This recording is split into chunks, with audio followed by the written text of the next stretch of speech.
Tag Show. With Jenna.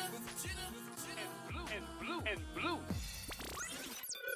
Damn. Now, here's your host, Jenna and Blue Magic. What's up? What's up? It's good. You're listening. What was that? I'll move your mic closer. You're so listening they can hear and watching the Mixed Tag Show with Jenna and Blue. What's Gucci? Why you got my mic again? I'm sorry? Why do you have my mic? Oh, because of the blue wire? Yes, Matt set that up for me. First of all, your voice is a little too loud for the beginning of the show, so let's tone it I'm just back saying. a little bit. All I right? does what I want. This is not good. Plus, I'm wearing Daniel Bryan's shirt. It's blue. I match. Right? Sure, you want to be like me? Sure, go ahead. Right. So, I still have my shades on. Yeah, you do. Well, you know, when you're the star of the show, you got to come looking look the Right. part or what have you, right? We're doing this again. So anyway, what's up, Blue? How is you? How are you? How are you doing? Talk to me. I'm doing pretty good. How are you? I'm okay. How was your week? It was good. As usual, a whole lot of wrestling. Of course. Actually, it started off kind of crazy. Why? That pay-per-view had my blood boiling. Oh, you had the Arthur? That the Arthur. Arthur fist? No, it was a lot of people felt that way. I was at home. But no, correction. The week started off awesome because of NXT TakeOver. Well, essentially, it was Saturday that ends off the week, so it didn't necessarily start off well. If you want to be technical. Well, for us, our wrestling week. Our wrestling week started on Saturday as opposed to Sunday. Yeah, because of NXT TakeOver. Yeah, you know, we're definitely going to get into that. But before we do, I did say last week, I had a gift for you, buddy. You got a gift for me? I have a gift for you. Matt, she has a gift for me this time. Okay? No, for me. Me. You. That's it. All right? We got you next time, Matt. We got to get him into wrestling first before we get him a T-shirt. Exactly. We got to get him a throwback. Okay. Anyway, so, yeah. So, you know how you were in my DMs or whatever, giving me a hard time per usual about something. You wanted me to get you something. And I said, what was that? What I get on you about this time? What DM was this? Exactly this time. That's what I'm saying. But you got on me about something. You're like, go get me one. That was you. That was you. Oh, and no, it was you. So I said, mind your business. But you know what? And I said, I saw Hot Topic. You know, I was buying some shirts. And I said, wait. Hot Topic. Hot Topic. I like Hot Topic. You like that. So I saw it was buy two, get one free. So I was like, should I get myself a third shirt, which I could have, or should I get my fantastic co-host, my partner, my buddy here, a shirt? And then you got me a shirt. I got you a shirt. Yes. Can you guess what it is? Yes. I'm wearing the yes shirt, but can you guess what it is? Hot Topic, obviously, so that means it's a non-WWE shirt. Yeah, it's Bullet Club. Facts, yo. Is it All right, I'll show you. Don't Super worry. Kick Party? Wow. No. It is Super Kick Party. Yeah! Super Kick Club. Boom. Finally. Yes, I Yes. finally got it. Where's my... Yeah. There we go. Yeah. We got soundboard now. We got so you hear. There you go. The music. Do you want to show the lovely people how fantastic It's in the package I and am? everything, but It's in a package. But you told me to open the package. Okay, that was. I didn't tell you to do it. But if you want to show the people, show the people. Yeah. Show the people. You gotta show the good stuff. There you go. Yeah, finally got my Super Kick Party Yes. T-shirt to add to the collection. There you go. I'm gonna just put it right here. Look at that smile on your face. Well, we can't have that the whole time because especially when we're promoting other stuff, we can't necessarily. Yeah, you're right. So, but you're welcome. Thank you. Meanwhile, my birthday's in what? 2 A weeks. little over. No, that's a little over. 2 weeks. A little less than 2 weeks, but it's coming. It's like 12 days. Nah, but it's coming. July 2nd for all you people that didn't know. So if you want to give me something, give me a gift card or buy me something. Nice. Just putting it out there. So you see how nice of a person I am? I got you something with my birthday. My birthday, the greatest day ever, is coming up. Let's not do this. Well, it's fine. Let's not do this. But it's cool. No biggie. No biggie. All right. No problem. So we're going to start off the show this week, right? Yeah, let's start it off. But before we do, Yes. we had unfortunate passing yesterday. Oh, Not yesterday, on Monday. No, this happened. Monday. It'll happen Monday night. Yep. Then announced. Okay, got you. Yeah, Vader passed away at the age of 63. Mm-hmm. And he was very prominent in WCW and WWE era, or WWF at the time. Attitude era. Kind of going into the Attitude era. Had some great feuds with Shawn Michaels and Ahmed Johnson and Undertaker. Even in New Japan, he was the first American to win the World Heavyweight title in New Japan. So, and he won it 3 times in New Japan. And it was an interesting moment that you were telling me about that happened. Right. It was a little crazy. Yeah, it was a New Japan versus All Japan promotional thing, and he was in a match, and the person accidentally poked him in the eye, and his eye came out of his socket. Oof. He took his mask off and pushed it back in and continued his match. Oof. So it just showed how tough he was. Yeah. And like people already talked about it. He should have been in the Hall of Fame a long time ago. Yeah. So it's unfortunate that they're gonna do it after he's gone. Yeah, I mean, but it's just unfortunate. I mean, a lot of people should be in the Hall of Fame, but it's not necessarily. Yeah. You know, it's just the luck of the draw and what have you. So, but our condolences. And to him and his family. Yeah. His friends, former coworkers, and fans. Yeah. I know I was one of them. Absolutely. I loved him. You ever seen Boy Meets World? He was in an episode with Boy Meets World. Yeah. So he was definitely a popular figure in the 90s, and definitely in the I remember, like, in the Attitude Era, like, or going into the Attitude Era, I couldn't stand him. Right. But he was a heel, so he did what he had to do. Yep. You know what I mean? So, so it's an unfortunate loss to the wrestling community and his family, obviously. So, our condolences. But, yeah, so. We're very close to reaching 100 on YouTube. Yes. So, again, before we get into the show, if you are a listener or watcher, please subscribe to us on YouTube. We're at 75. We're at 75. 25 more. We're trying to get to 100 so we can have our own domain, so we can, if you want to watch it, all you have to do is look for the Mixed Tag Show, and you have it. So boom. Definitely help us out, please. Por favor. There you go. S'il vous plaît. Wow. All that good stuff. Good for you. I'm multilingual. Not really. What are you talking about? Anyway, I talk 2 languages. This week, what shirt you wearing? You got the bar shirt on? The bar. Even though you kind of shaded them quite a few weeks I don't like the ago. way they was put together. But you're wearing their shirt, so. I know, because the WWE shop was nice enough to send it to us. That's very true. And we got a skit coming up with it. Yes, we do. And they also sent me this shirt. I'm wearing a Daniel Bryan shirt that we'll also have a skit for that as well. Yes. But not this week, but Thursday sale for the WWE shop sale is buy 2 tees for $30. That's a good deal.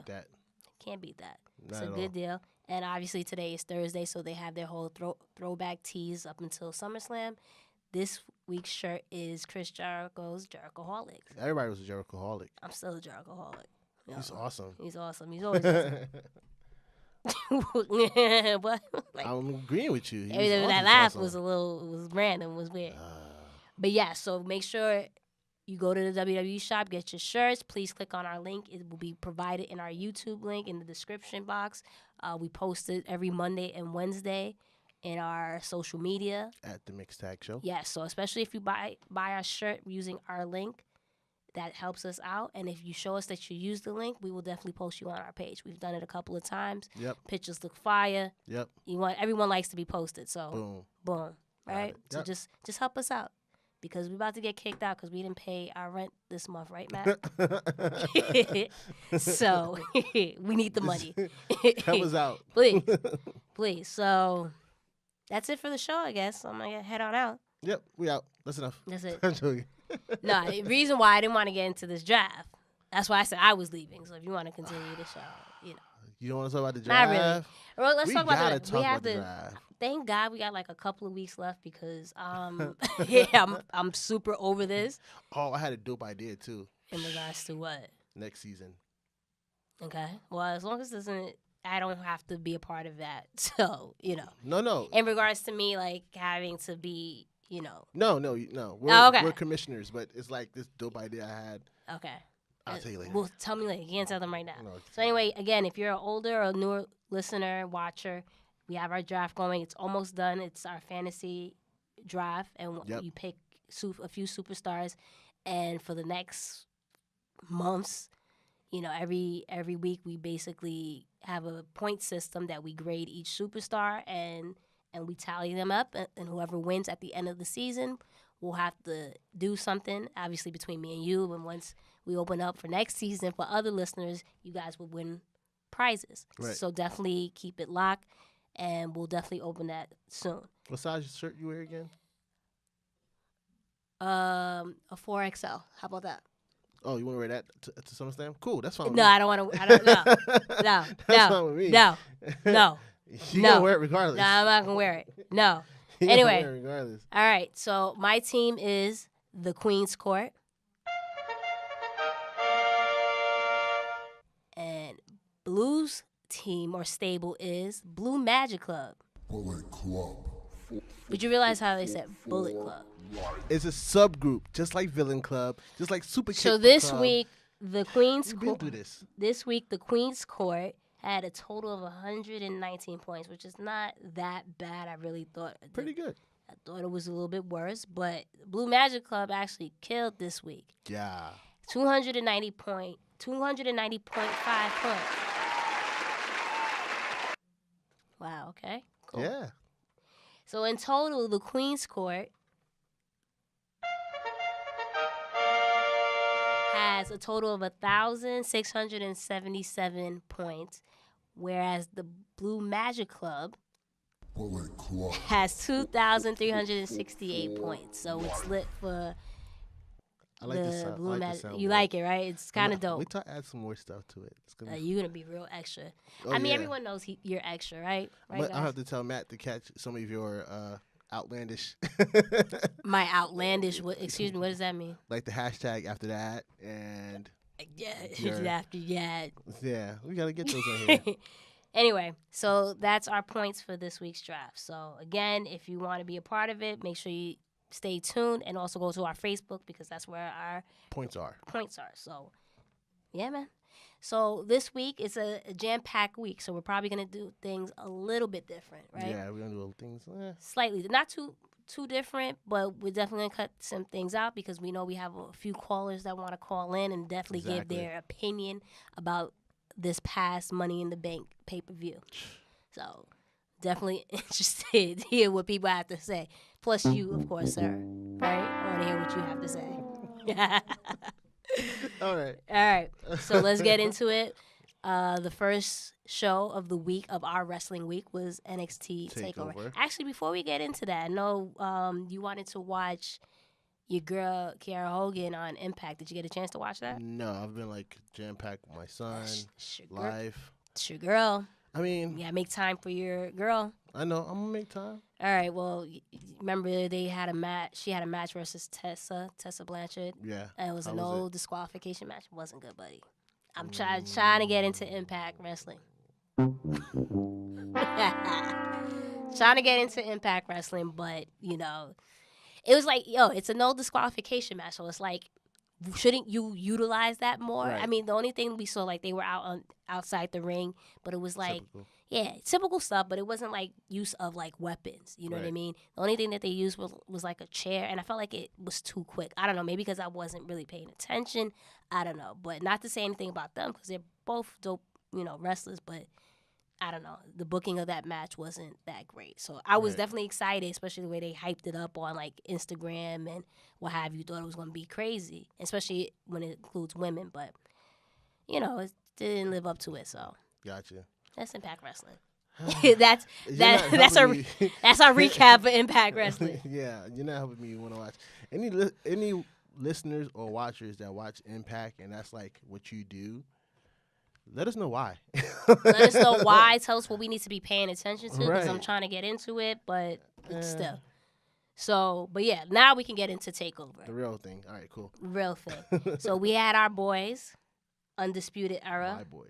Our boys, Undisputed Era My versus boys. Oni Larkin and Danny Burch for the NXT Tag Team Championship. And that set the tone for the rest It of was the lit night. as soon as Oh my as soon as gosh. the show opened, man. It was lit. And you know what's crazy? I noticed with that, obviously Undisputed is the heels, right? Right. But the The crowd crowd. was red hot for them. crowd was behind them all the way. They obviously Adam Cole used to be with Bullet Club, Of but course. Undisputed is definitely giving me that vibe. Of course, that's I where mean, it's you at. know, that's where it's at. But I have if they continue that way, I can see it like really growing. You know why? WWE should get behind that because that can rival Bullet Club if done right. I don't know if it will rival Bullet Why not? Club. You have one person that's already in that used to be in Bullet Club, and you see this guy Roderick Strong join it. It's just the thing if you book it right and then have them keep like different people joining. Is the crowd was red hot for them. They were. The only issues I see that coming is when other Bullet Club members join WWE and those that are already in there, especially a founder and then second general and all of them that's already on the main roster, they didn't utilize them. I mean, but you have a good storyline. That's that could be some good stuff. It could be, but let's be honest.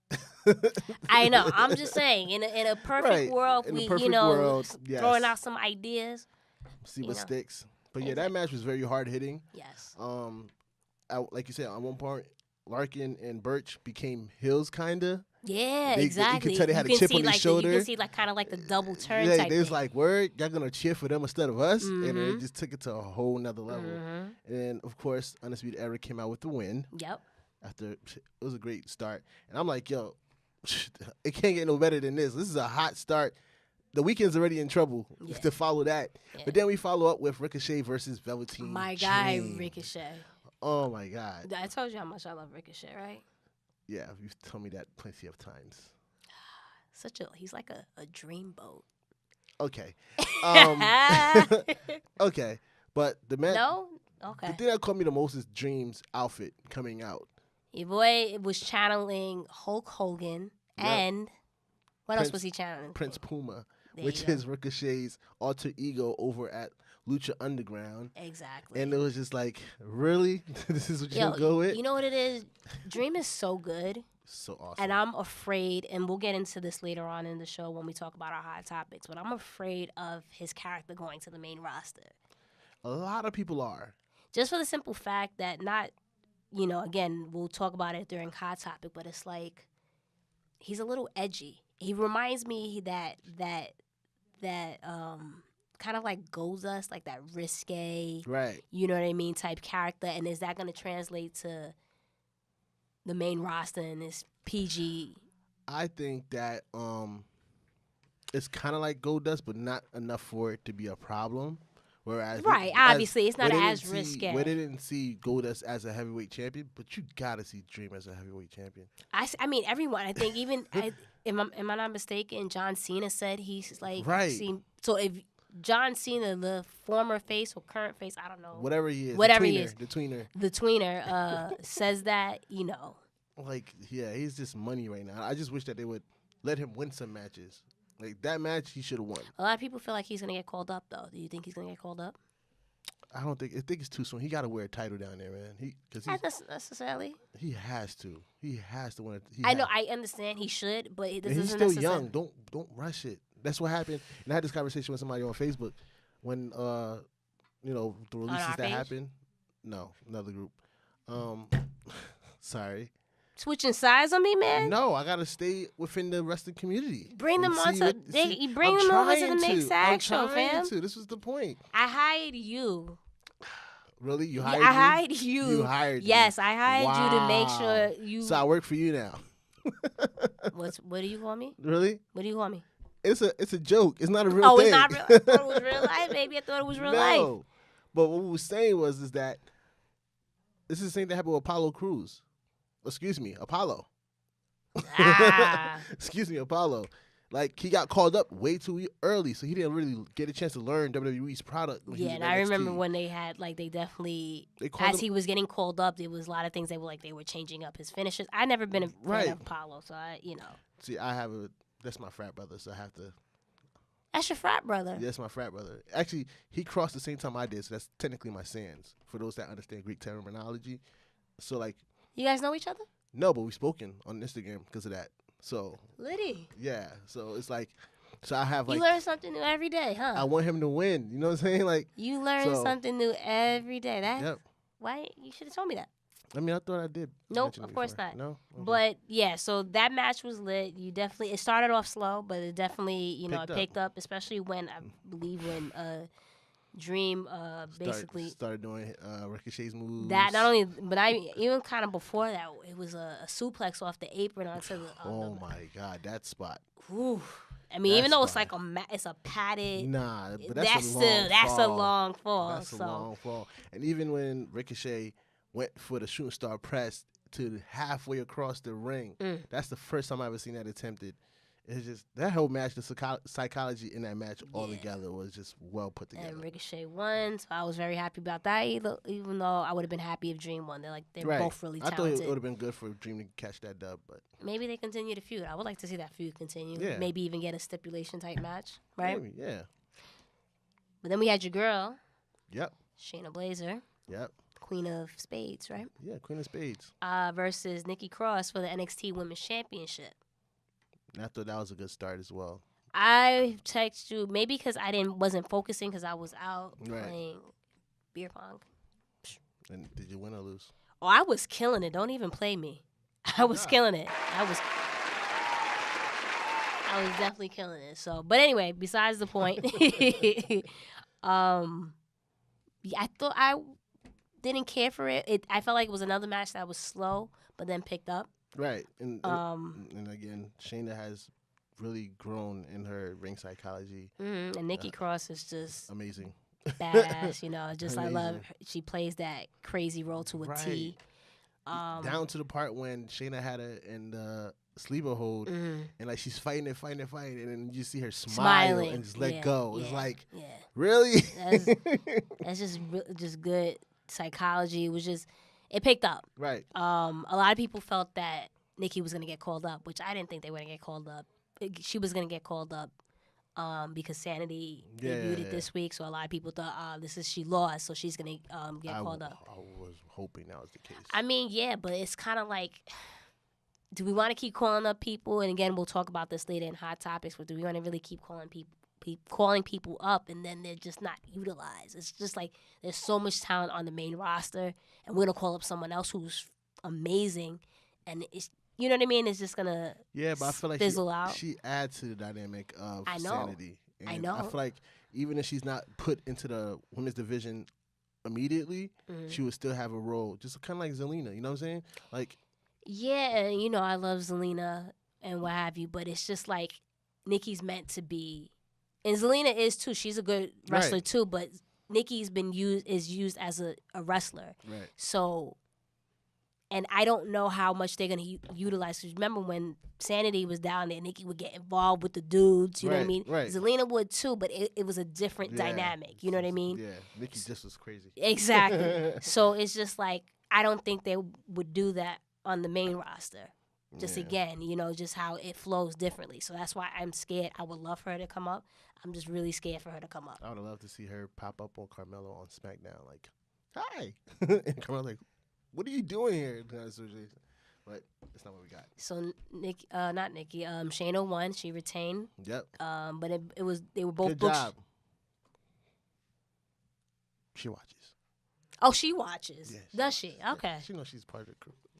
I don't think she knows you, buddy. So I don't know what crew she could possibly be part of because she doesn't know you. Blue Magic Club. Nope. We're in this together. Nobody wants to be part of that. Anyway, You're a hater. I'm not a hater.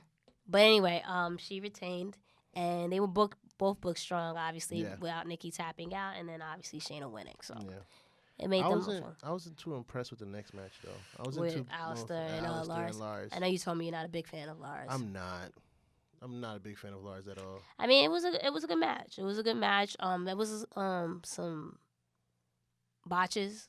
I know Alistair at one point missed Black Mask and had to do it again eventually. Lars fell anyway. I'm like, what are you falling from? The wind? Exactly. But, it was a hard-hitting match. It picked up. It was a good match. And Alistair retained. So there's not really much to go into. Yeah. But you know what we need to get into? The street fight. Yeah, that's how I feel. I want to, just beat you up. I know when people watch and listen, they look at you and be like, yo, I want to No, I want to that's beat just up. you. No, people love me. No, it's just they you. love me, No, bruh. you're the only one that feel that way. Oh, well, because I thought you meant like people want to beat me up. No, they want to beat the you up. listeners is on my side. They feel bad for me. You see what you Yeah. did with the car door? The building door? It was a minor coincidence. And then you pushed me into the bike rack? Hand slip. Really? Mhm. Okay. So the Chicago street fight, that Right. was lit. Yeah, Remember it when was. we were talking about this right before, we got up here, and I was telling you after again because I was out, I got home super late and I was sleeping and I was trying to stay up to watch the whole thing, and it was like 3 o'clock in the morning, and I turn around and I see that spot Right. into the When Gargano hit Ciampa with his own finisher. Yes, into the table. tables. I was like, I woke up like, oh, what happened? And I went back to sleep. But Even before that, so that means you missed a lot. no, but I remember I did tell you You I watched watched it it like I again. had to watch it 3 different times. But the last time when I actually got to really pay attention, I was like, Like that chair in the steps part when he put Gargano's head inside the chair and slammed it against the steps. I'm like, yo, what are you guys doing? first of all, and then when he started like Exposing the ring? exposing the ring, because it's like we had this thing like people think like, people think wrestling is obviously fake and what Right. have you, and then people who are wrestling fans, it's like, yeah, it might not necessarily be real, but it's still the it takes a impact. toll. It takes a toll on your body. So to actually see what's under the ring, because it was always this like, well, what's actually under the Right. ring? Because people say there's padding. And, Right. it was a board down there. You know what I mean? So that alone was crazy. And again, first of all, going into this match, I was like, what else can they do? They done had an unsanctioned match. They don't know whatever. Like this match, I'm like, they're main eventing this again. Yeah. I'm like, all right, what's gonna happen? And I start watching. I'm like, oh, sit up straight. Me and G started like, all right, we gotta watch this. And Yeah. just the psychology between them was so good. And even the part when Gargano handcuffs him and like start beating on him, and he's tapping out, and there's no referee around, so everybody's saying like, yo, the match is over. He tapped out. And they see that DDT on that board. You know what? Every time Takeover comes along, you feeling it. What? Every time Takeover comes along, it just confirms why I love wrestling. Because it was beautiful. It was poetic. It told a story. You know what I mean? You felt it like they legit hate each other. Johnny feels some type of way that he turned that. Ciampa turned his back on him and betrayed him, and vice versa. And even when Tommaso took his homeboy's wedding ring, Right. Oh my God. and spat on it. Spat on it and threw it to the audience. Oh my God, and again, it's just The small things. the small things, and it just Small told a things. great story. And I thought it was good that Ciampa won. So Yeah, because now it's gonna be a third. It has to be a Hell in a Cell. There's no other way around it. yeah, talk to them, let them know. WWE, are you watching? It has to be a Hell in a Cell. There's no other way to end this feud. I know it's NXT, and you already know that you're trying to limit them, but Hell in a Cell. It has to be. Yeah, I mean, well, that again, the match was everything.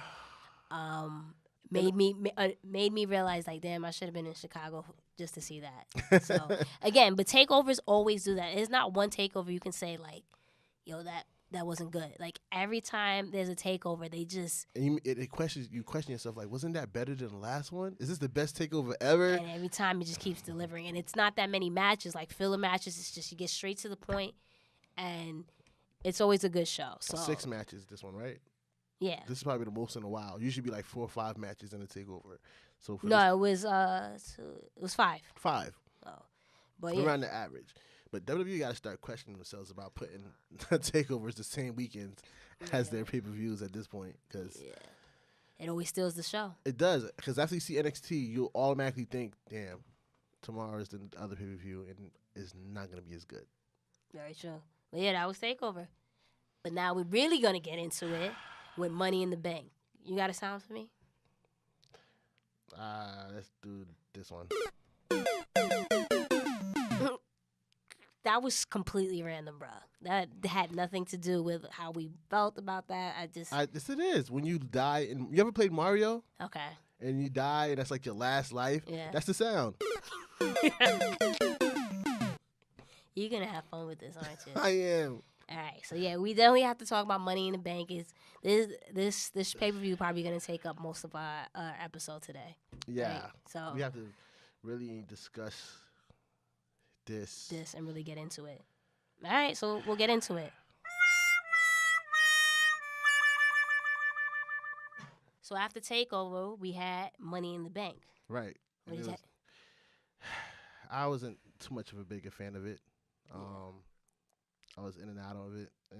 Yeah. I was actually late because I thought it started at 8 o'clock, and then they extended it to another hour. Yeah, there's like, no, it starts at 7. I'm like, oh, really? Exactly. I kind of forgot about that, but then I called you. You was like, yeah, you didn't miss anything.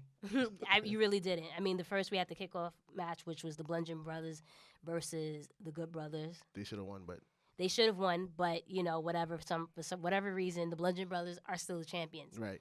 And we'll see on SmackDown that they're still the champions. Right. Why are they still the champions? I don't know. First match of the actual pay-per-view was Daniel Bryan versus Big Cass. And then what happened? Your boy DB won, and we'll clearly see why he won. Yeah. Right? So Daniel Bryan defeated Big Cass. We had Bobby Lashley. And how was that? Like I told you, you missed that. It was nothing. It was kind of like, it wasn't a squash match, but Bobby won. Right. But we'll also learn later why that might have been the case as well. Now, this picked up Seth and Elias. They had a pretty decent match. They had a dope match. A lot of people were kind of confused with the booking of the match just because of the roll-ups. And then when Seth held down Elias's tights. Yeah, that was kind of heelish. That was kind of heelish. Threw me off as well. Yeah, and it threw everybody off, but we'll see on Raw how that kind of backfired. So Seth retained the title. Did you like the match? Seth and Elias? Mm-hmm. Yeah, it was cool. I thought Elias was going to come out on top. I thought just so, too. It was around that time. Yeah. But, I don't know what they're doing with Elias now. Like, what are you doing? I don't either. And he's so good. He's captivating. He's right. over.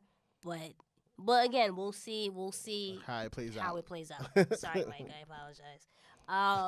Then we can really get into it. The women's Money in the Bank match: Sasha Banks, Ember Moon, Natalya. They all had amazing moments. Alexa Bliss, Naomi, Becky Lynch, Charlotte Flair, and Lana Day. Lana was actually wrestling, and she pulled out some moves and she took some bumps. So I mean, the match was kind of all over the place, but it was still entertaining, right? Because there was moments where a lot of people mentioned that it was awkward, right? For example, Naomi is all the way at the top. Obviously, she's not supposed to win. Right. But a lot of people were late for, at their spots. Needless to say, it was, obviously that had me heated. It had its moments. At the end, I was very heated, just for the simple fact that Alexa won again. Exactly. Why is Alexa winning? She doesn't need the briefcase. She doesn't need it. She held the title for so long, like 16 consecutives. With you holding the title, you being in the title picture. Almost 2 years. Almost 2 years. And see, my thing is when it comes to Alexa, it's like, yes, we understand. This is no knock on Lexi, right. the actual person. And she does a good. She does her job well. Right. You either love her or you hate her. Right. Which, in this case, I hate her. Right. She does her job. She does her job. But the thing is, it's like, I understand she's an opportunist and she plays a scary heel, but she doesn't take bumps. She doesn't. Lana, people come for Lana all the time. Lana was killing it. Yeah. She took her bump. She, did her moves. That lion salt that Sasha took in the beginning from Ember was vicious. Yep. You know what I mean? Naomi, when they say Charlotte is, what do they call her? Athletically superior or what have you, whatever.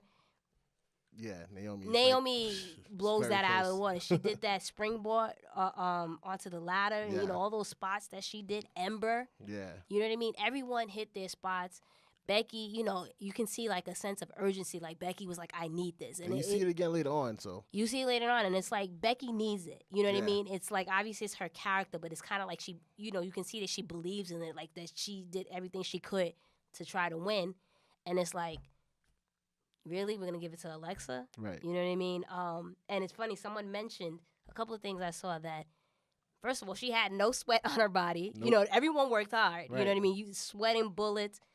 She just makeup came in intact, everything's good. She won, and then someone said on Twitter, I noticed, like they replayed the moment of her winning, like, you know, people were asking why she won, and the reaction is she got a big pop. Yeah, but my thing is, if you watch Money in the Bank matches year after year, everyone gets a pop. Right. It's just the match. Right. You know what I mean? When Natalya went up there, when Becky, Sasha went up, everyone that goes up there in the year before that, with men, whatever. There's a pop. So you know what I mean?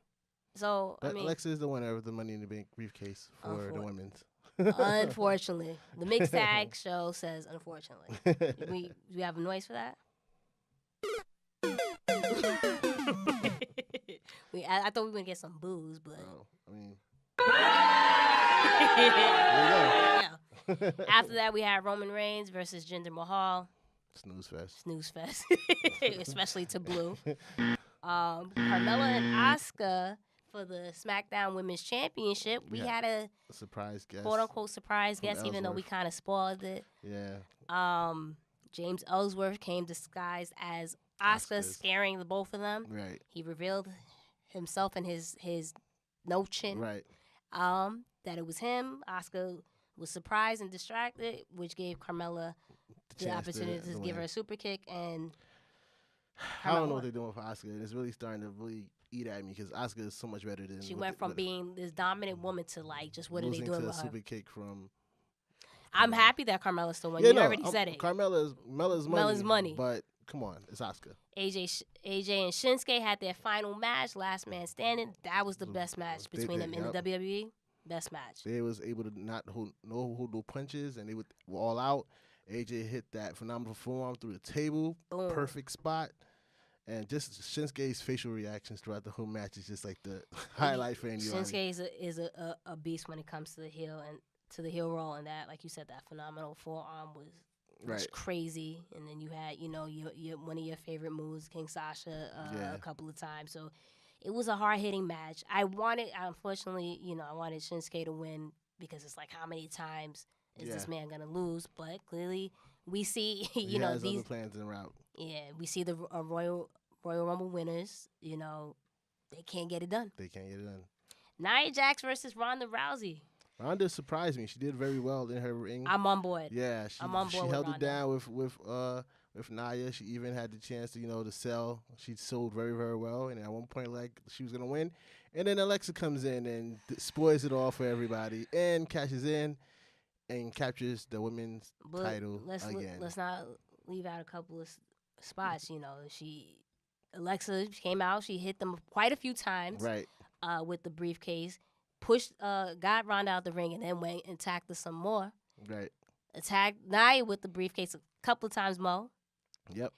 Hit that DDT and that wonderful move of Twisted Bliss. That's what it's called. I forgot what it was called.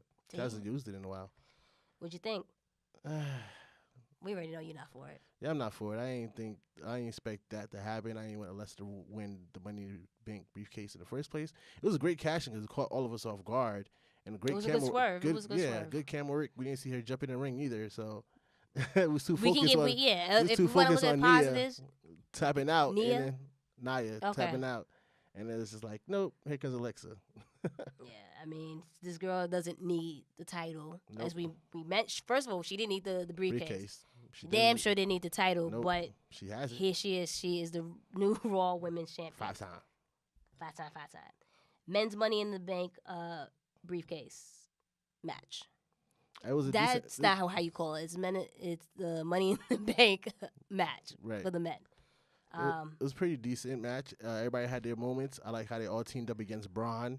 And then the moment that Finn goes to grab a ladder from where they threw Braun underneath.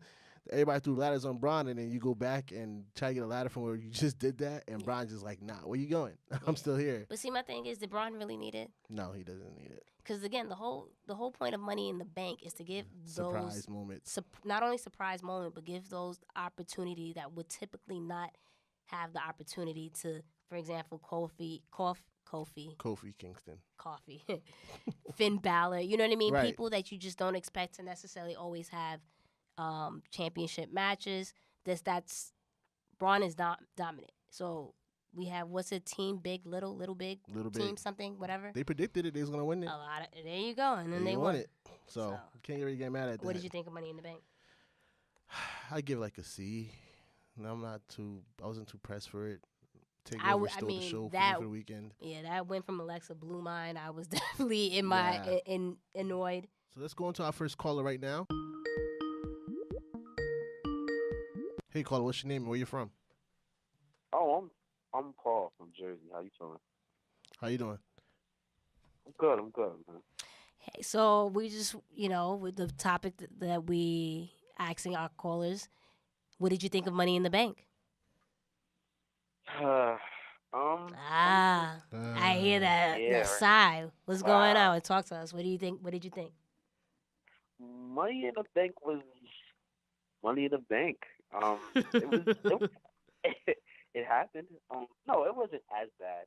I mean, it's not Battleground, so that's positive. But at the end of the day, the two Money in the Bank ladder matches were great as far as action results. I mean, yeah. I mean, well, I hear that sigh. Both winners didn't need to win. So it's funny that you say that, because the question that we really want to know is, obviously we saw Alexa Bliss win the Money in the Bank briefcase. Tired, man. Money in the Bank briefcase. She not only won, but she cashed in on the same night, and then now she's a 5-time women's champion. So what did you think about that? Well, honestly, as far as her, she reminds me a little bit like 4% of Edge, as far as like the ultimate opportunist type vibe. But at the same time, the fact that she can't go in the ring, as far as like, if your biggest thing is the women's evolution of women being able to do everything that men do, and you have somebody that you're pushing that isn't able to do everything as far as other women superstars who are pushing the envelope able to do, and you're pushing that down our throat. I'm not going to call it the Roman effect, but it's close to it. I'll call it the Bro effect, if you want to even go that far. Right. They could have done better with the results. I mean, there was more qualified winners and a better storyline, but at the same time, as far as the fact that she's a heel, the fact that how she approaches her game plan, I mean, it was a good outcome for the Ronda Rousey, Nia Jax situation, but I just thought it was the wrong person. But do you think that she's overpushed? Because obviously, like you just said, there was other qualified women that could have won, yet the WWE seems to constantly push her in the forefront. So do you think that did she deserve it? Did she actually need it? No, she didn't need it. I think more of a Natalia type of situation could have been very good, because she could go in the ring and also has that heel mentality. Like, she could get booed just as much as just for being annoying and a perfect opportunity, as much as Bliss.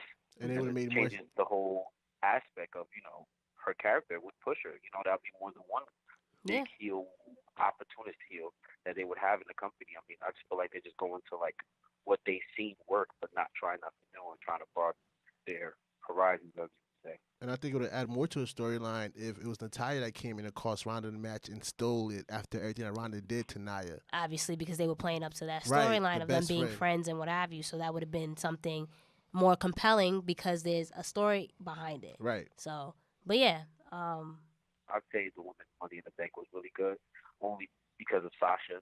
I think she really put on the show. Oh, I like him.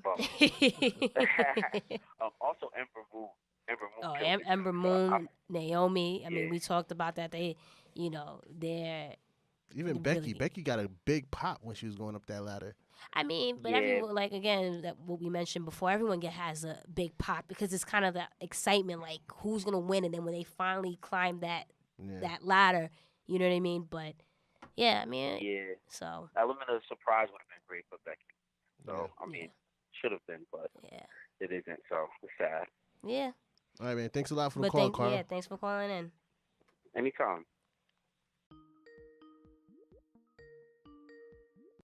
Hey, what's up? Who's this? This is Josh. How y'all guys doing? We're doing good. We're doing pretty good, well. man. Thank you for asking. What did you think of Money in the Bank? say what did I think about Money? Yeah. It had some highlights, and regular WWE product. Oh man. So that doesn't sound too convincing that you really enjoyed it. Typical.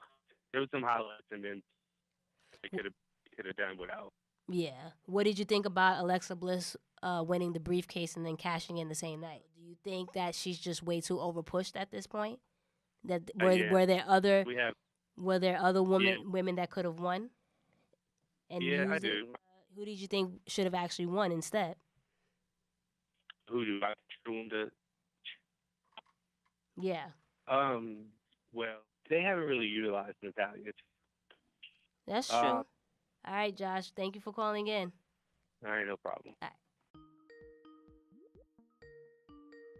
Hey, caller, where you calling from? And what's your name? I'm CMA from Kenosha, Wisconsin. Wisconsin. Nice. Nice. What did you think of Money in the Bank? Oh, wonderful show. Wonderful show. Possibly best pay-per-view of the year so far. Wow. Okay. This is the first person we heard said that it was really good. What made it so good for you? Well, I'm a big Bliss fit. Alexa's performance was... So you were definitely excited for her wins at Money in the Bank then. Oh, definitely. I was confident she'd win the briefcase, but very surprised that she cashed in later in the night. Beat the crap out of Ronda Rousey and Nia, and got her title back for the 5th time now. 4th time Raw Women's Champion. Yep, it'll be good. 3-time Raw, 2-time SmackDown. So what made you? So obviously you were happy that she won, and you were confident that she was going to win. Do you think, though, with all that aside, since even though you are a fan, do you think that she deserved it? I do, because she learned the business a lot faster than most people have. She was signed back in 2012 to FCW, NXT in 2013. Had no wrestling experience before. They took a big risk to sign her. She learned fast. She worked hard. She had to overcome a lot to make it to where she is. So I definitely think she deserved it. And that's She's come a long way in a very short amount of time. Right, and that's true. She did take to it quickly, especially when she got to the main roster. But in the sense of, it's over, in the past 2 years, she's either had the title or she's been in every title picture. For the past 2, yeah, right. Past 16 pay-per-views, she either held the title or she was in the picture for the title. You don't think that's a little excessive? When someone else could have probably utilized it, especially when the whole point of Money in the Bank is to give it to other superstars who don't necessarily have that opportunity? Well, there are definitely a lot of talented superstars, but I'm probably a little biased because of how big a fan I am, having met her and having been a big fan for a long time. But it seems to me like she does deserve it, and Vince thinks so. Obviously, definitely. Can't argue with Vince. Definitely. Would you have, if you had control and you could write the pay-per-view, would you have changed a little bit, or you think it was perfect? I liked it. I think it went well altogether. I certainly wouldn't change her part of it. But exactly. No, I wouldn't. I don't think I would have rewritten anything there. Yeah, everything seemed fine to me. What do you think about the men's Money in the Bank match? Very good. Very good. I was impressed with the performance. Women's and men's Money in the Bank were both very good this year. Happy with Braun. It should be interesting to see him with a briefcase. Yeah, he's just so big, right? Brock shows up, he might try. Right. Right. Does it come off? Is it weird to you just because he's so big and he's dominating already that he actually needs the briefcase? Like, do you think he might have not been the right pick? Well, I wouldn't say that. It makes it interesting. I think he is certainly the biggest Mr. Money in the Bank we've seen so far. Exactly. But no, I think he's popular with the fans. He's very over. I think it was the right decision. It was the right decision? Okay, makes sense. Certainly. So I'm going to take a wild guess and say that your favorite part of the Money in the Bank and your favorite match was the Ronda versus Nia, because Bliss jumped in and won, huh? Sure. And, of course, the Money in the Bank, too. Right. I mean, I will say this, right? It was an element of surprise. You know what I mean? It was a nice swerve, especially the way they hyped up Nia and Ronda, right? So we didn't expect at least Alexa to cash in so quick. So that was definitely a good swerve in that sense. So. Oh, definitely. It was a very pleasant surprise. I have been talking to a lot of fans since then. There's fan Cheyenne. I'm giving a shout out to Cheyenne here. She was there in person, and she was extremely excited to see it. We have to get her opinion. Very electric arena at that time. Absolutely, absolutely. Awesome. Well, thank you for calling in. Well, thank you very much for having me. Of course. No problem. Bye. Bye-bye.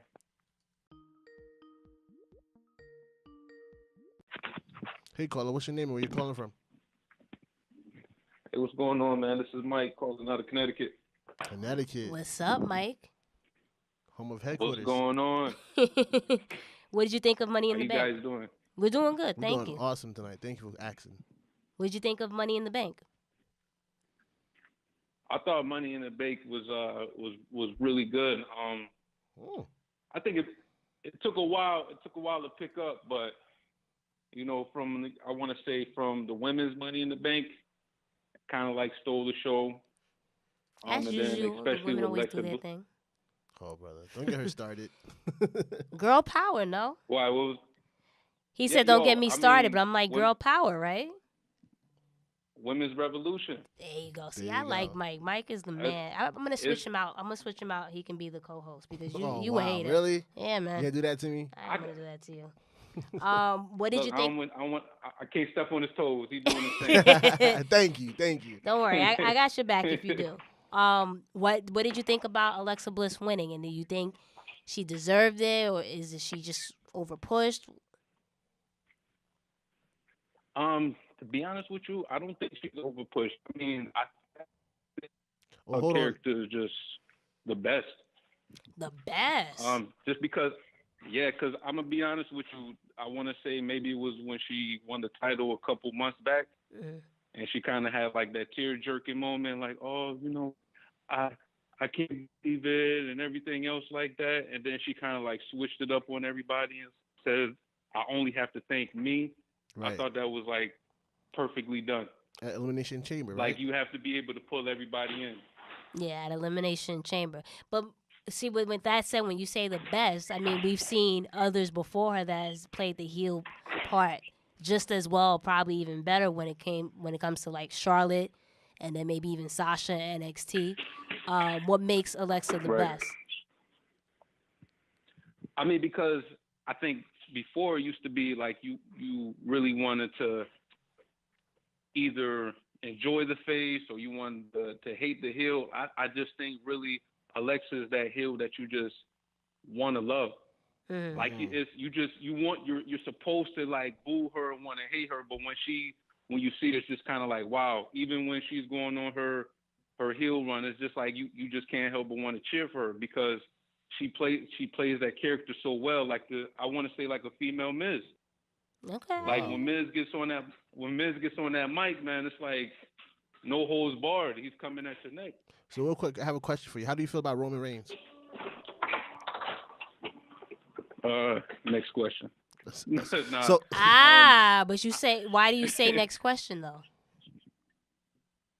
Because I just feel like he's a McMahon guy. He's just really, really over pushed. Like this really thing the work he's trying to recreate his cousin. I don't know if he's trying to You're fading out have another John Cena, but he's just over pushing. And as real wrestling fans, you know who you want. So you don't want a guy that you're forced to like. Right. So here's the thing, right? You say that about Roman Reigns. I don't like Roman Reigns either. So we're on the same page on that. I like Roman Reigns though. Don't worry about her. Okay. So we're on the same page.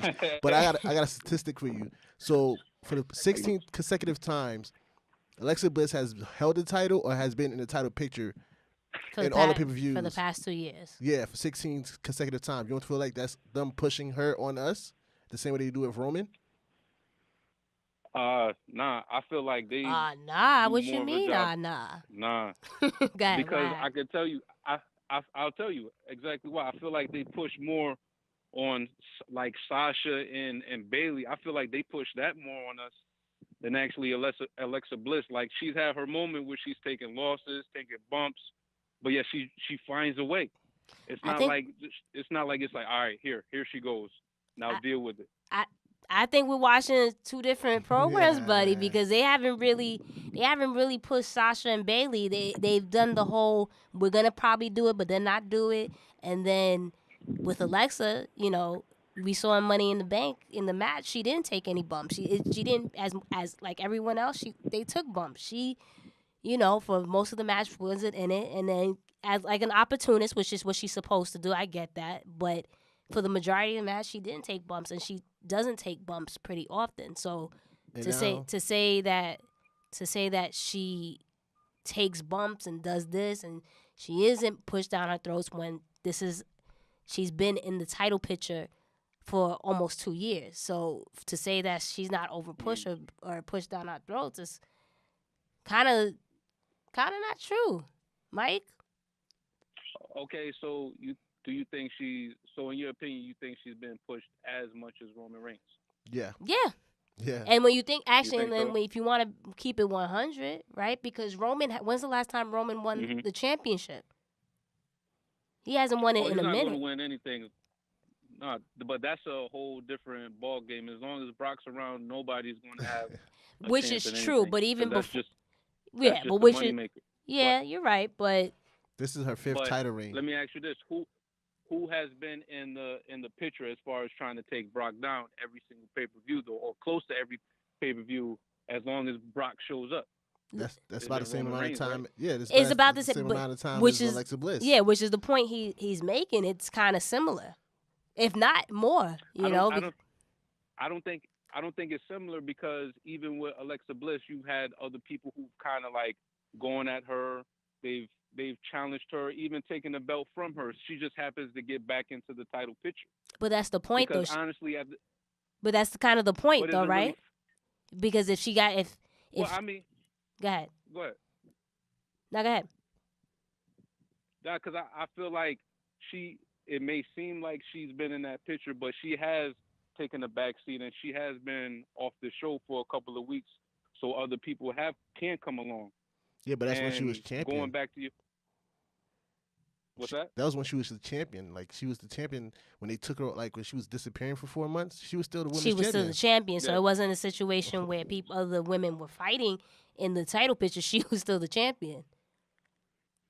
Yeah, she was still the champion, but that doesn't mean that necessarily she was still kind of like, forced down anybody's throat.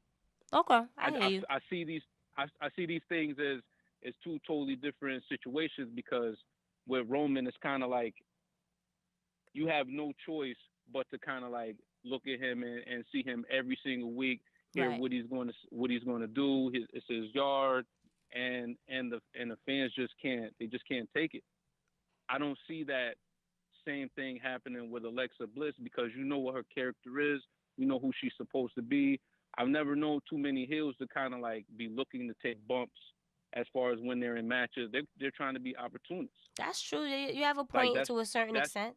That's what they're trying to do. So for the fact that she waited for her perfect time in order to cash in on two different situations, for the briefcase and for the title, like that was just perfectly orchestrated. It was definitely perfectly orchestrated. That you have a point. It was a surprise to us. So that was definitely done correctly. So I will give you that. That's the only thing I'm giving you. That's it. We can't be friends though. So can we agree to disagree? It's all good. I mean, we can't be friends. The fact that you like Roman Reigns. See, that's just. Get him off the line now. Get him off the line. Nah, but no. No, I hear you, and it's nice to hear a different opinion because a lot of people were definitely heated with the decision for your girl to go over. So it was nice to hear a different opinion.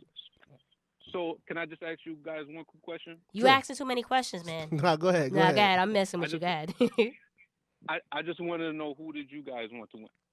I mean, well, we're both. I can speak for Blue and myself. We're both Sasha Banks fans, so I think she was definitely deserving of it, especially since she hasn't had a long title reign.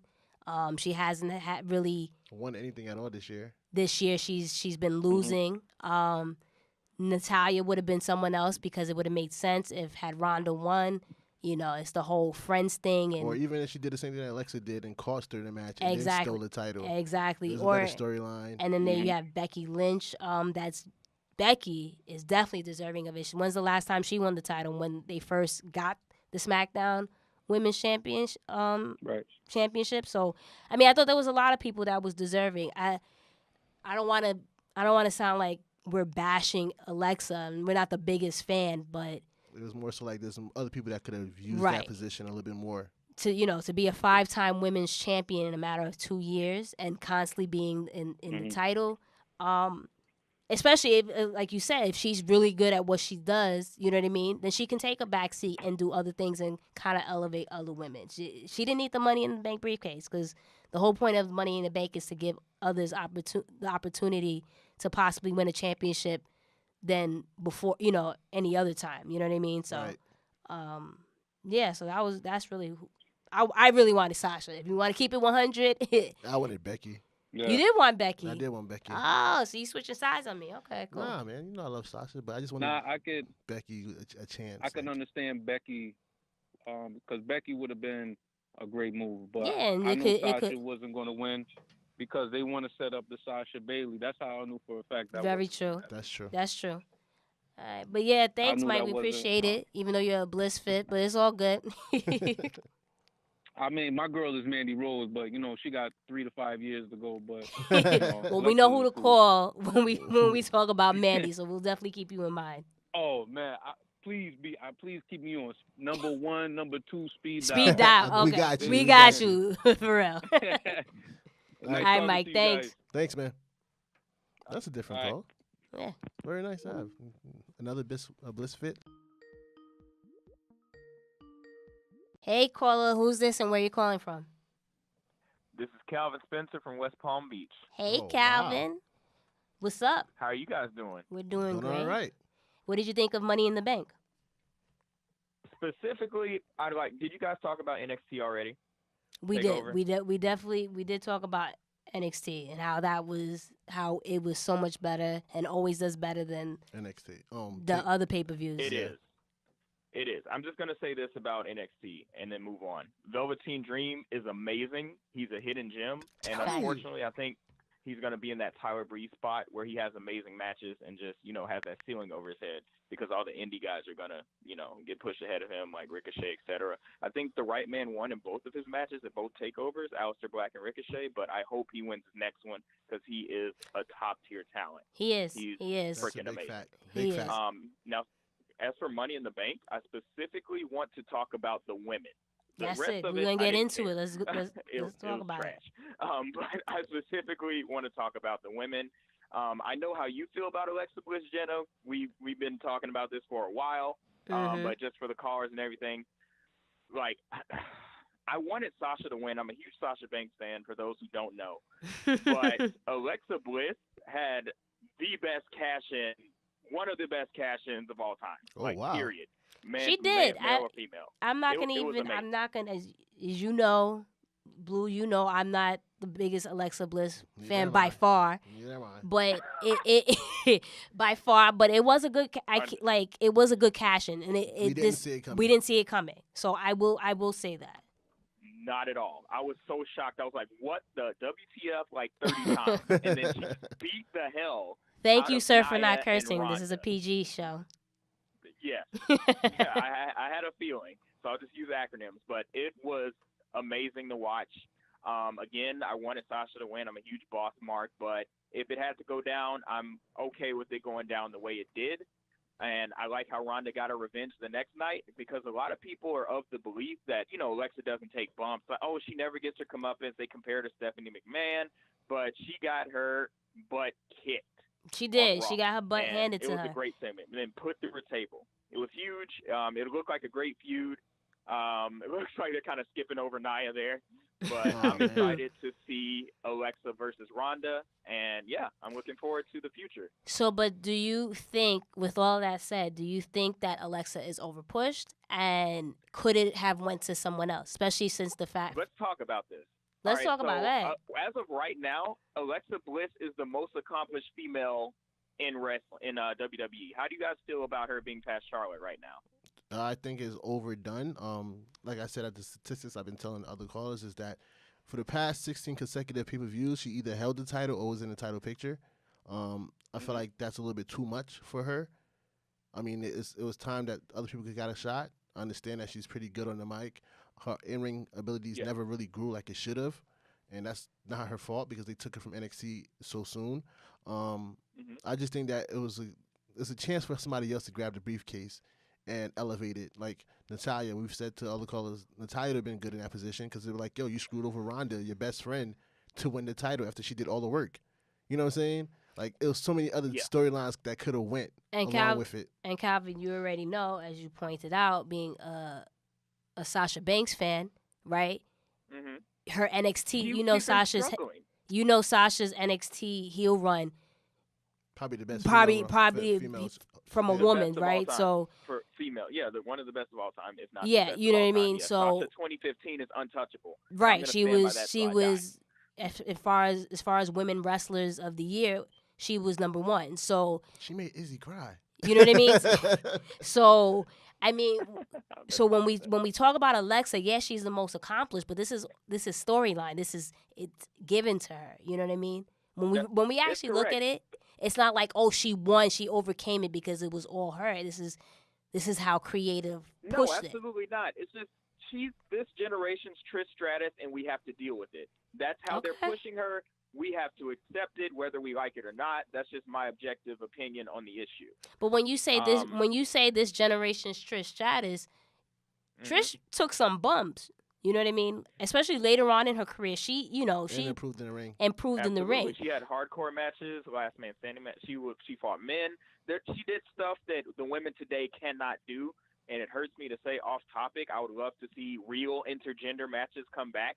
We've said that. We've said that numerous times. Absolutely, yeah. Yes, it needs to happen. But back to this, it's just the company wants her to be this generation's Trish. She's super push. She's got the look. She's the best female mic worker. Yeah, that's. I know. I know you should see my face right now. I know it's true though. Like, can we be honest about Sasha's mic work the last couple years? Like, since she turned face, it's been slipping.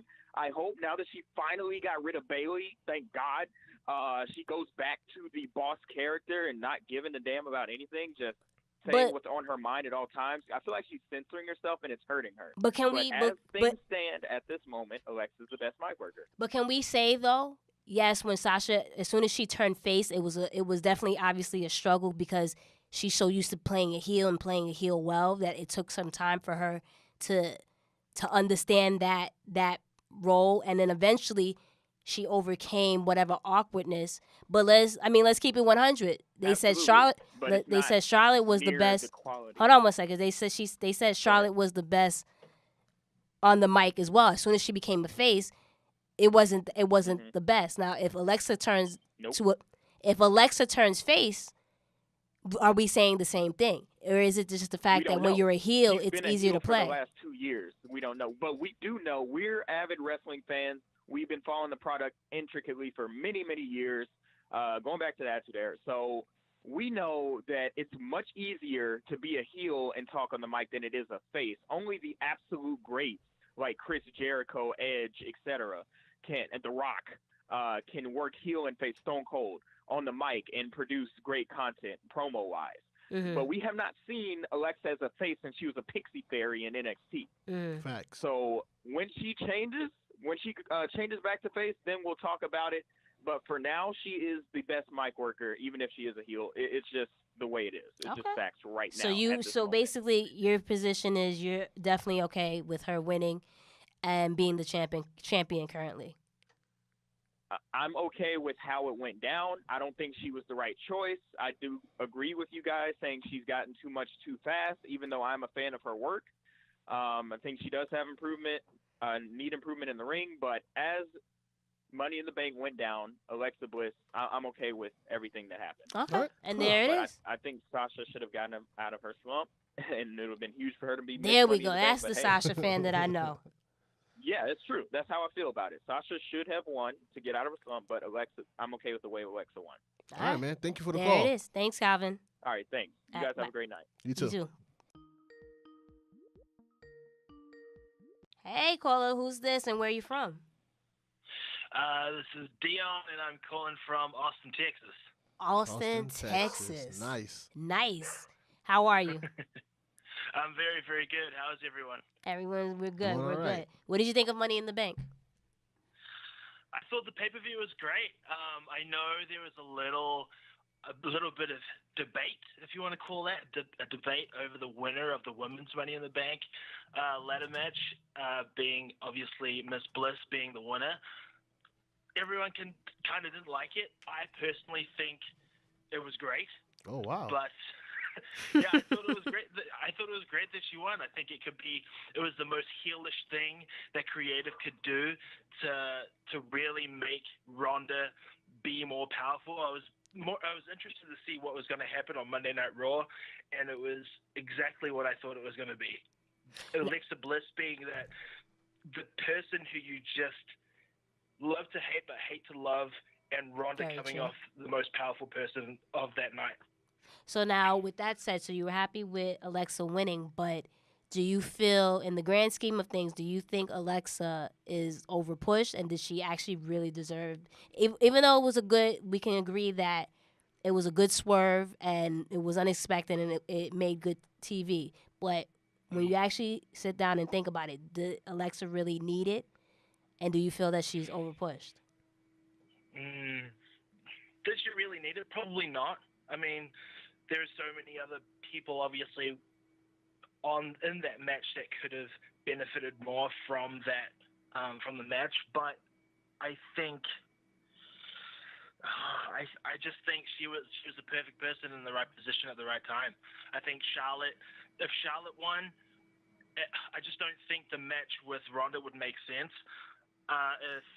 But would it would have probably been the same thing though. Had it been either Alexa or Charlotte, we had people would have been complaining that these are two of the most pushed women in the company right now. So even though it makes good, I guess, TV, like good feuds, it still would have been the same situation of these are women that already held the title for a pretty long time, still getting the same opportunities. Like, don't you feel that maybe someone like Becky or Natalya could have won it, and you know what I mean, were more deserving of it, especially Becky, since she's only held a title once and not even for that long?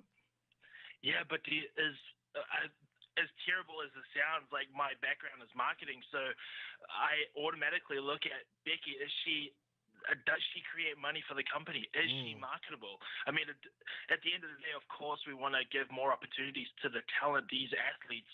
But if you can't market these stars, then it's tough. Like, obviously, Lana wasn't going to win that match that night, but the underdog story would have been great for creative. Right. But it just would have been so tough. Natalya, obviously, she's a veteran of the sport. It would have been great if she won, but she's kind of on the back end, not on the back end of her career, but she's turning almost more into a mentor for these athletes. I agree with that. And Becky, yeah, I mean, she could, but I just don't think. Gosh, I feel like people are going to hate me for saying what I'm saying, but I just don't think Becky is marketable, to be quite honest. Interesting. Now, when you say marketable, you have someone like Sasha Banks, who's a top merch seller, along with Alexa, someone who's some people might not feel she's necessarily deserving just for the simple fact that she's a 4-time women's champion herself, but someone that also hasn't had long title reigns and that necessarily had her, I guess, push that she's the face of the women's division. Do you think? Right. Do you think she would have been a liable candidate to win? But then if she won, they're in this really muddled up storyline with Bayley versus Sasha right now. So if say for instance Sasha Banks won the Money in the Bank, okay, she's the Money in the Bank winner. Now she's guaranteed a title shot along the way. Where does that leave Bayley in terms of storyline? She's already kind of feuding with Sasha Banks, but yet we've got Ronda in the mix of who, we can't predict what was going to happen on that night. We couldn't predict that Alexa was going to cash in the Money in the Bank, but it just would have been a weird storyline coming out of that Sunday going into Monday. That's true, but I mean, like you said, your background is marketing was and what have you. There could have been a situation. Let's say Sasha did win. You know, Yeah. Bailey could have been jealous of that type of thing, but and then Sasha, it brings back that cockiness, that arrogance that Bailey isn't necessarily feeling, and that the feud could still continue there. Just after Sasha moves on, they move on from the feud. Sasha can go and try to win the belt. But I guess at the end of the day, as I'm saying that, it probably would have been too much. So I get your point on that too. So it makes sense. Yeah, for sure. I mean, I think, I personally think that Alexa Bliss was I feel like saying perfect is a bad word, but I think she was the right person safe to choice? win that. She was the right person at the right time to win that Money in the Bank. I think it's the most heelish thing that she could have done. Obviously, maybe she's being a little bit overpushed. Maybe she has held the belt for such a long time. But the angle could be coming off of that, saying, I am the best, and the best top-tier talent of this women's division couldn't even come close to beating me. And now I cash in my Money in the Bank. I beat the holy heck out of Ronda Rousey with my briefcase, and I beat Nia Jax, who I previously feuded with for the belt, and I won it back. So I think it was perfect. You're right. It makes sense. It definitely makes sense. Well, thank you, Dion. We appreciate the call. All right, thanks, man. Hey, thank you so much. Yeah, appreciate it. Thank you very much. Bye. Take care. Bye-bye.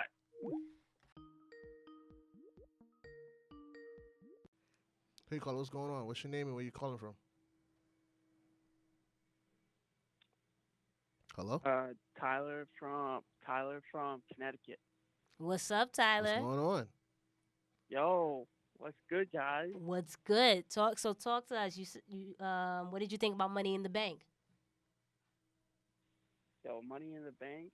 Well, first off, the show was awesome. You said the show really was enjoyed it.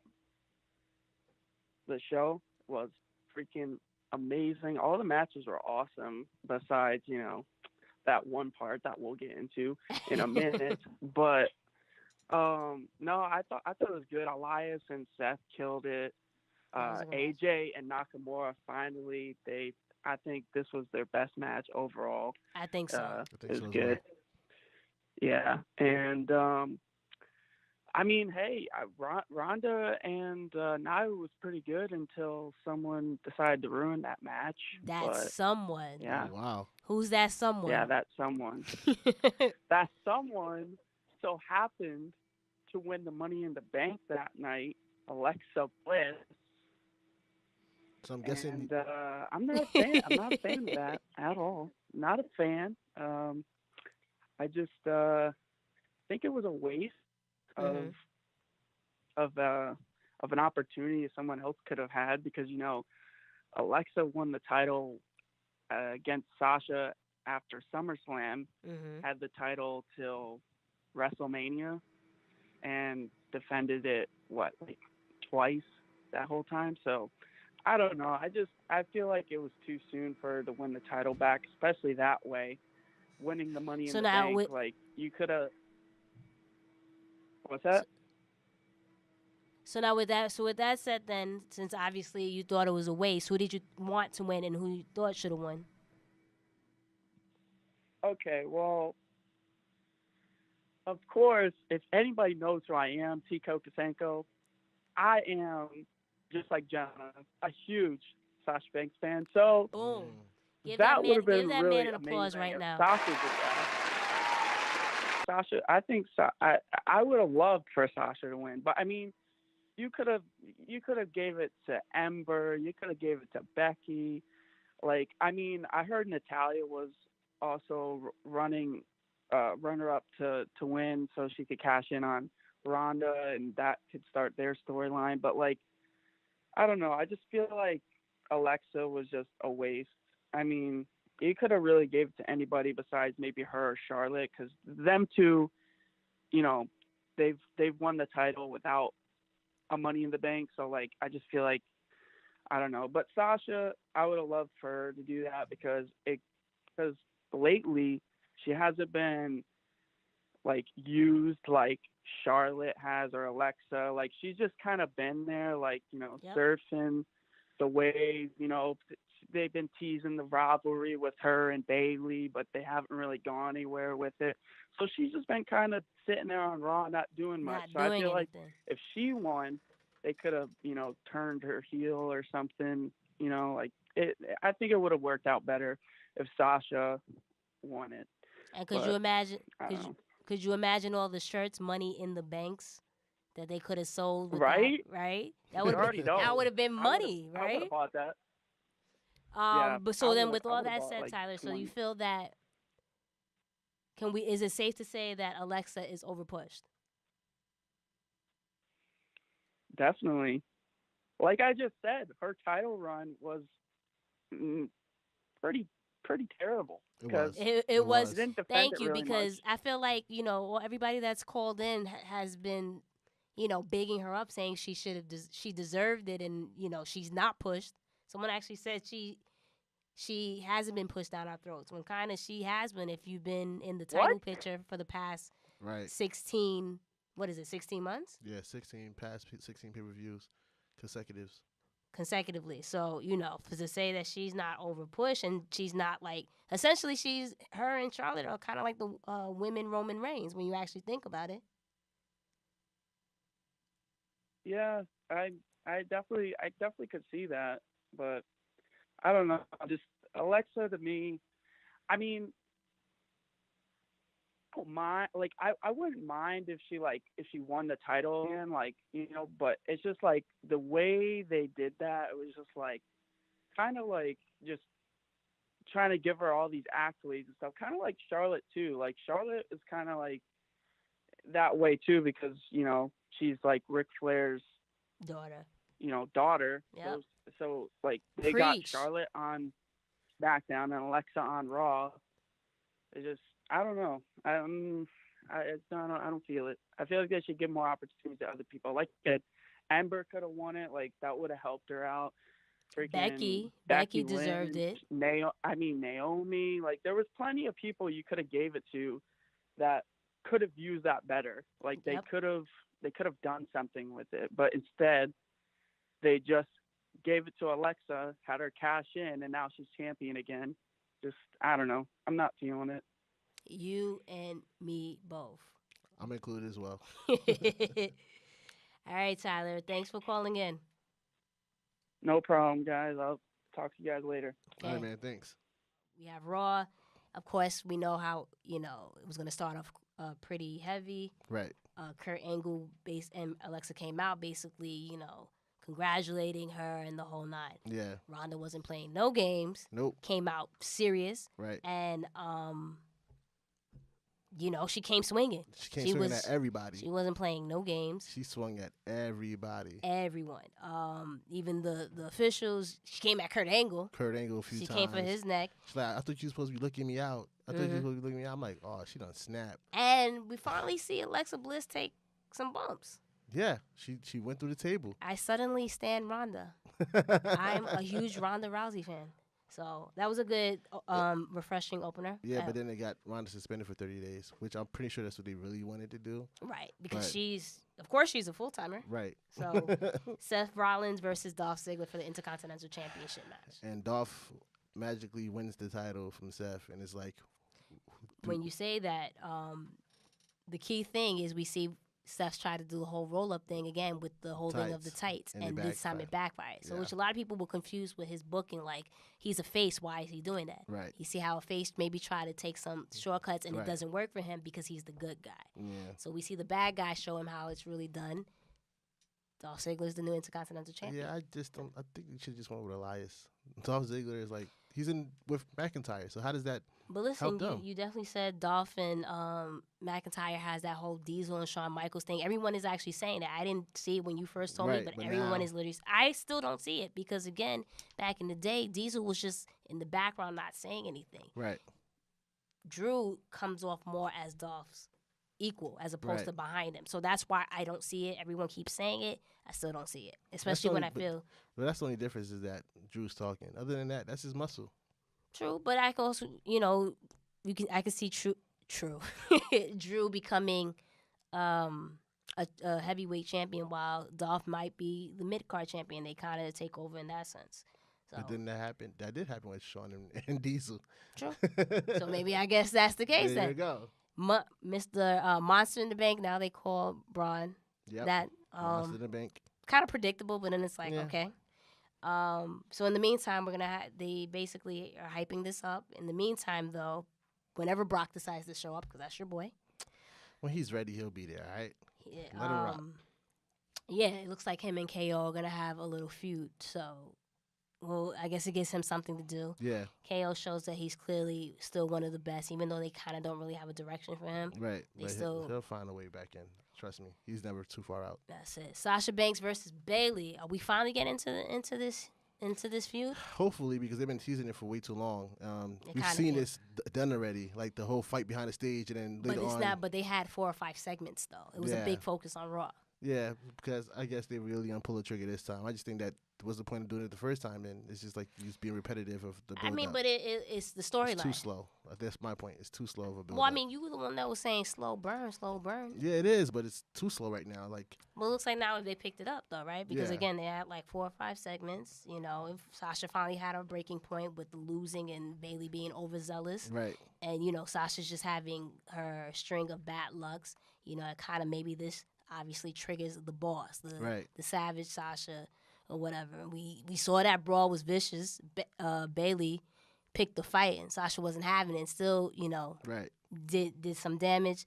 So I'm excited. You know, I know you're excited with Sasha Banks fan. So finally, get that heel. Yeah. And she pulled off mean too. Yeah, she sure did. If someone threw a water bottle at my car, I'm reversing back. I was hoping she did reverse. Right? I was waiting for her, like, yeah, just reverse, just one time.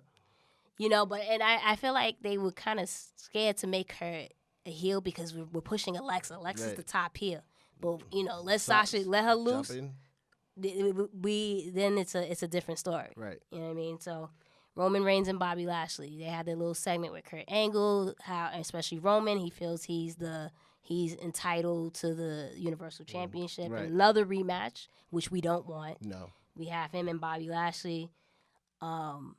Basically, they're going to be in the Extreme Rules match to determine who is going to face Brock Lesnar. What do you think about that? I think this match is going to be boring, interesting and boring. If it's interesting rules, and boring, how? Both. Because it's supposed to be Extreme Rules. What's going to be extreme rule to this? Or are we just going to forget that the PPV is called Extreme Rules like we've been doing for the past couple of years? Yeah. And who's you going to put in it? The same people that was in the Money in the Bank? So it's like, it's repetitive, lazy booking. I need something more. Which they should have Roman, like I told you in, I don't know if it was last episode or the past few episodes. Have Roman lose and just to continue losing streak and phase him out, turn him heel, and then, you know, that'll get him on and popping. But that was Raw. What did you think? I give it like a C. I think our viewers more or less rated that around that. They viewed it around like a B. It wasn't that bad. It wasn't bad to them, I guess. I didn't think it was that bad, especially with the Sasha and Bayley and Ronda whipping Alexa. That saved it, but to me it was like, okay. Yeah, you're a hater. So we're gonna go on to your show, SmackDown Live. Carmella opens up the show. She beats not only Charlotte Flair, but she's beaten Asuka. And then we have Asuka coming down the ramp, not playing no games. No, she came out kind of weird, and then kind of find out it was James Ellsworth. Right. So it was like, all right, we're Mr. doing this No again. Chin himself. Yeah, and he's like bigging up. You know, Carmella. Asuka comes back out playing no games. No, she came out no mask, no kimura. She wanted to fight. Yeah, and of course James Ellsworth took the hit and then surprise super kick. And again, you see, you know, Asuka's book really, I don't know, weak. I just don't know what they're doing for her. We see face paint Jeff Hardy. So we're definitely obviously going to see a promo between. Exactly. I thought it was going to be a Woken Jeff. I thought he was going to call him Brother Nero. I was like, yeah, I'm all for it. But yeah, we're obviously going to have a feud between him and Shinsuke. So that's, you know, that's even though Shinsuke obviously lost the WWE Championship matches 1,000 times, but this is a good, you know. Quick reboot. There you go. Finally, I got a couple of points this week with Sanity. Yeah, but I didn't like the way they were used. Like, the Usos came out, cutting a promo. They're supposed to have a match. I don't see no referee in sight. Like, so I already knew something was up. Right. And then Sanity finally came out. Great intro, as always. And just beat them up. So you didn't like it, but you seemed like you liked it. It was. I expected more. I guess like it could have been done a little bit cleaner. I guess. Okay. Like too many. It was 3-on-2.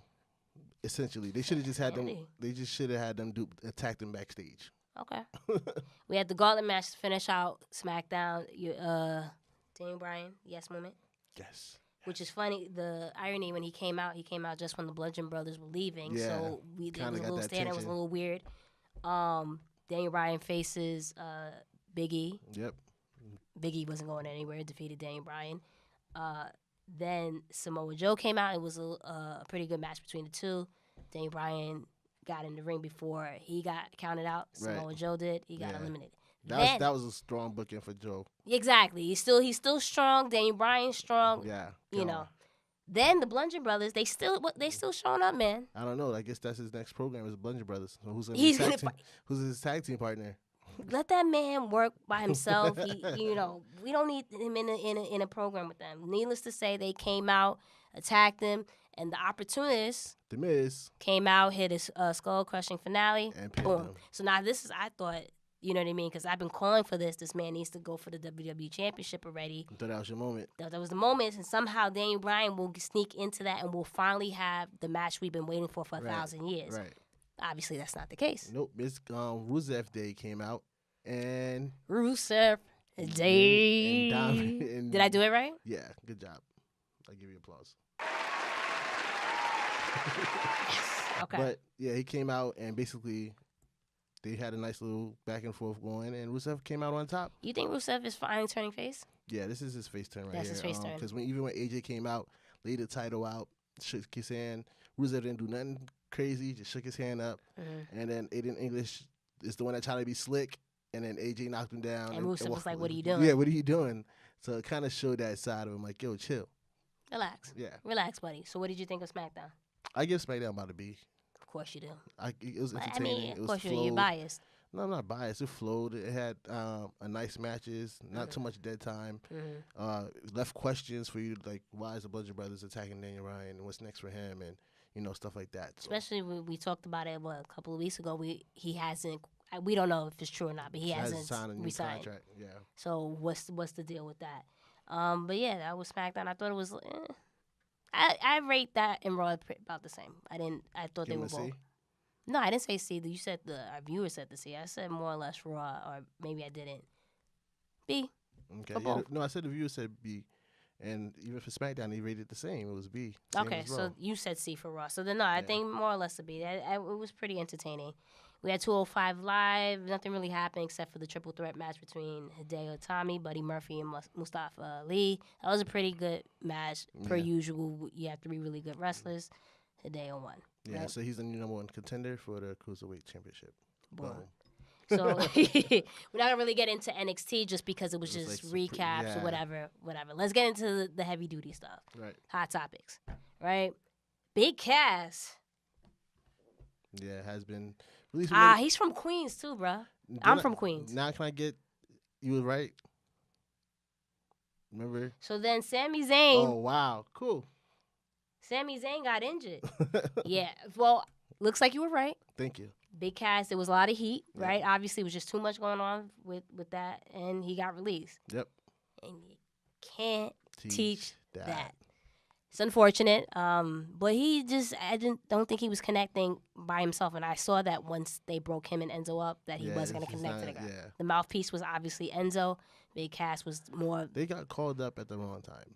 I don't even think they got called up at the wrong time because they were over. They were super over. But you know how it's just certain people you can't separate. Right. That was one of them. Yeah. So unfortunately, and maybe they'll meet up again in the Indies. Not really, because they don't like each other. But yeah. Oh, they really don't like each other. They really don't like each other. Oh, I thought they would. That's why. It wasn't working anymore. Oh, look at that! You gave me some tea. Tea time. Sami Zayn is injured, so that's one of the reasons why the match was so short. So short, and he lost. I think he had to see Dr. Andrews, if I'm not mistaken. So Probably. it's never good when you have to see him. Yeah, so there's not really much news about that. There's a new UK division. I was right about that too. Anyway, so the next. Yeah, so there's a UK division that's gonna be showed up on WWE Network. The next subject. Oh wow! Okay. Yeah, talk about it. Yeah, I'm just saying it was a UK division, as I mentioned a few weeks ago. I feel like that's what the reason why Shawn and Triple H went out there, and it came out to be right. So it's gonna be Relax. a whole new NXT UK division out there. There's gonna be a title, tag team titles, women's title, and all that good stuff. So the whole nine. Yeah, I'm happy for that. Yeah, and there's some news that came out from that, but we won't get into it because it'd be some spoilers. And unfortunately, people ruined it for me. So, because I don't like to be surprised. I think actually you were one of the people that tried to ruin it for me, even though I already found out. No, I asked you, did you want to know? And you like, but I didn't. No, you said you want. I thought it was in reference to something else. I like, you want a spoiler? You say go ahead. Like, but I didn't think it was that. I gave you an alert. That's what I'm at it. You're always ruining stuff. You know that. Just like how the WWE ruined it for Ring of Honor, and they won't be at NXT. That's a good way. Give me a noise. Segue. Give me something for that. Bullet Club. Okay, Mark. Anyway, so Ring of Honor will not have an event next year at MSG, as previously reported. It was blocked by the WWE. Yep. They showed their muscles, right? Yep. So essentially, a lot of people didn't know this, but MSG and Madison Square Garden and the WWE actually have a deal in place where they can actually they have first refusal on dates. Right. So that means if another promotion decides they want to book something at Madison Square Garden, the WWE can say, nope. Right. You can't do it. Sorry. Which is kind of, stupid on Madison Square Garden's part. But at the time, it's the biggest promotion. There's no other promotions really coming up. But now look at that. Who makes a deal like that now, right? Now you're really not going to get anything. Yeah, but at this point, it was more so like the WWE's deal was coming to phase out. Ring of Honor still is going to find legal actions against MSG and WWE because they feel like this was done wrong. So it's more behind it. We're going to have to follow up on it. So we'll see. But it's funny since we debated about that last week.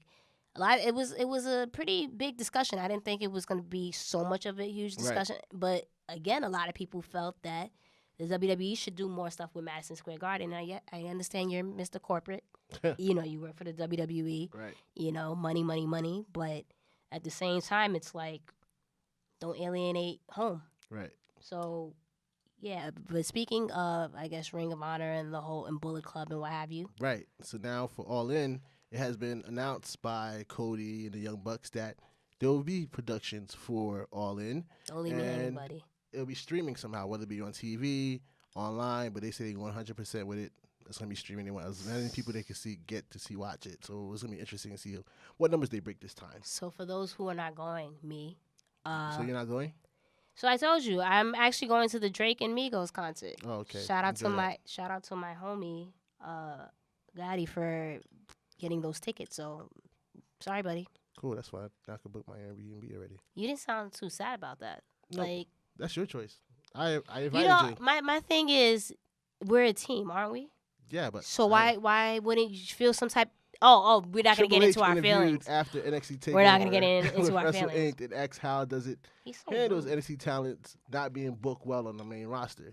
So Wrestling Inc. asked him that question, and basically he said that essentially at the end of the day, I'm paraphrasing, these wasn't his exact words, but you try to prep the superstars in NXT so when it's time for them to get called up, they have all the right tools and resources. Not everyone's going to succeed. Not everyone's going to be the guy. Right. Not everyone's going to be the girl. Right. He also said just because someone doesn't win a championship or you're not booked as John Cena, somehow they robbed that superstar from whatever. And he felt the funniest thing about that is people say that, oh, it should be this person's turn or they should get a turn. And it's like, no, you don't get a participation reward. Exactly, medal. It's just that doesn't make sense. And for him, he felt like at the end of the day, when it comes down to it, making the WWE should be the wow factor that you've made it or that you can provide for your family, and you didn't get injured and you had a long successful career. But to end off the show with that, my thing is like, yeah. The whole point is, if that's the case, if wow, I made it, I could provide for my family and had a successful career. How do you have a successful career? You have to get booked properly, right? You have to,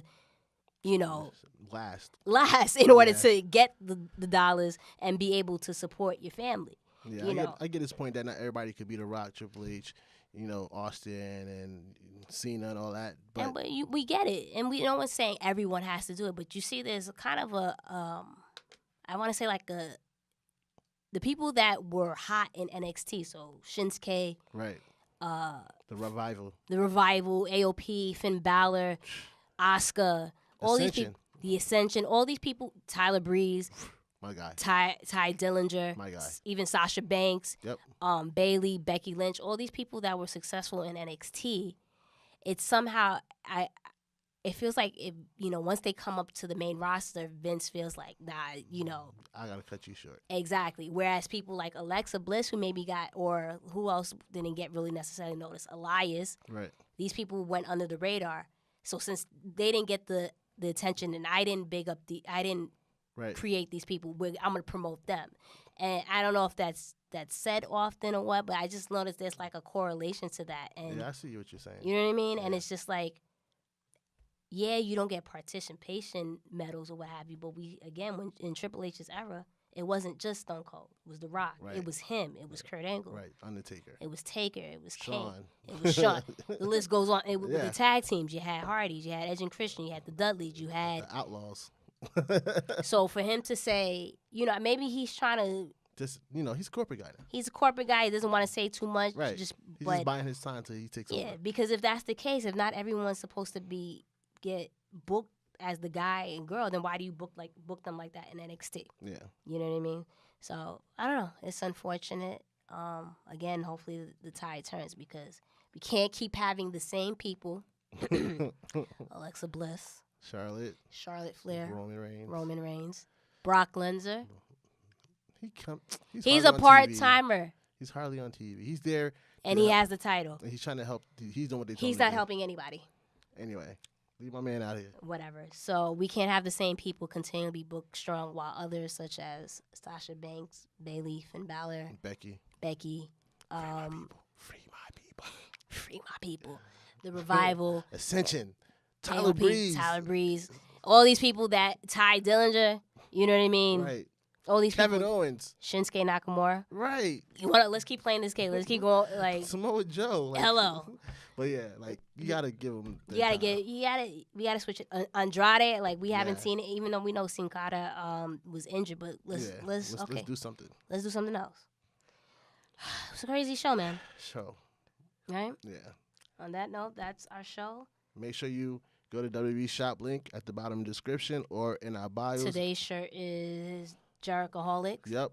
Chris Jericho's Jerichoholics. Today's the sale of buy two for $30. Yep. So make sure you hit that up. Our link is in, like you said, in our description, or on Mondays and Wednesdays we post a link so you can be featured on our page at the Mixed Tag Show, or you can follow us at our personals at Miss Jenna Baby BAYBEE.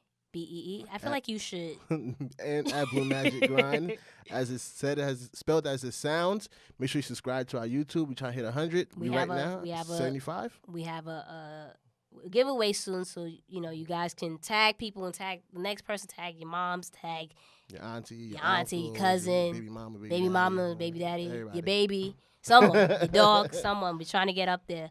Yeah, and that was our show. Thank you. What do you mean, thank you? Actually, you're welcome. Bye. You're welcome. Bye. It's the Mixed Tag Show. With Jenna and Blue.